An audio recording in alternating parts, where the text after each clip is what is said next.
Dam बना रहे चीन की बढ़ेगी टेंशन, सिक्किम में फायरिंग रेंज के साथ ही हाइड्रो इलेक्ट्रॉनिक प्लांट को मंजूरी।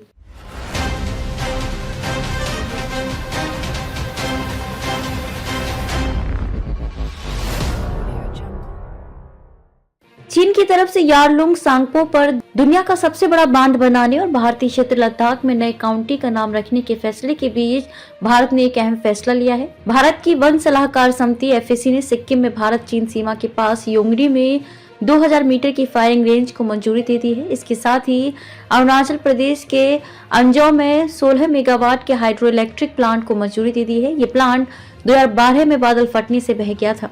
15,000 फीट की ऊंचाई, लगभग 15,000 फीट की ऊंचाई पर स्थित सिक्किम फायरिंग रेंज देश में सबसे अधिक ऊंचाई पर होने की उम्मीद है। ये इस क्षेत्र में एकमात्र भारी कैलिबर वाली फायरिंग रेंज होगी। मंगन जिले में लाचेन नदी के तट पर बनने वाली फायरिंग रेंज से लगभग 87 हेक्टेयर वन क्षेत्र प्रभावित होगा। ये साइट प्राकृतिक रूप से फनल वाला क्षेत्र है जो एक लेटरल ग्लेशियर के पीछे हटने के कारण बना है। इससे फायरिंग रेंज को दुश्मन की नजरों से प्राकृतिक सुरक्षा मिलेगी, ऐसा वन मंत्रालय को बताया गया है। चीन के खतरे को देखते हुए अहम प्रस्तावित क्षेत्र 3 तरफ से पर्वत श्रृंखलाओं से घिरा हुआ है और एक तरफ खुला है।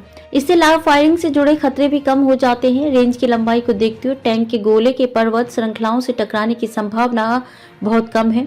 इससे प्राकृतिक संरचनाओं पर प्रभाव कम से कम होगा। सशस्त्र बलों ने कहा है कि उत्तरी सिक्किम में भारी कैलिबर उपकरणों को शामिल किए जाने और चीन के साथ सीमा की संवेदनशीलता के कारण ऑपरेशनल तत्परता महत्वपूर्ण है। सिक्किम को क्यों चुना गया? सुरक्षा कारणों और सीमा की निकटता को देखते हुए भारी कैलिबर उपकरणों को सिक्किम से हटाना और बाहर ले जाना संभव नहीं है, सशस्त्र बलों ने कहा है। उन्होंने एक नई फायरिंग रेंज की स्थापना को ऑपरेशन जरूरत बताया है। सशस्त्र बलों ने कहा कि उनका इरादा साल में केवल 2 बार अभ्यास करने का है। हालांकि प्रस्तावित रेंज के आसपास कई उच्च ऊंचाई वाली झीलों, ताशाचो, गोचुंगसो, तसोटार्न आदि के अस्तित्व के कारण पर्यावरण संबंधी चिंताएं हैं। 87 हेक्टेयर के प्रयोग पर मिली मंजूरी। तीस्ता नदी की एक सहायक नदी लेंचिन नदी से निकटता भी चिंताजनक है, क्योंकि भारी कैलिबर उपकरणों की फायरिंग से गाद के भार और जल निकासी पैटर्न पर संभावित प्रभाव पड़ता है। इसके अलावा नाजुक पर्वत श्रृंखलाओं पर कंपन का प्रभाव पड़ता है। हालांकि FAC ने सुरक्षा उपायों, निगरानी प्रणालियों, केवल दिन के समय फायरिंग और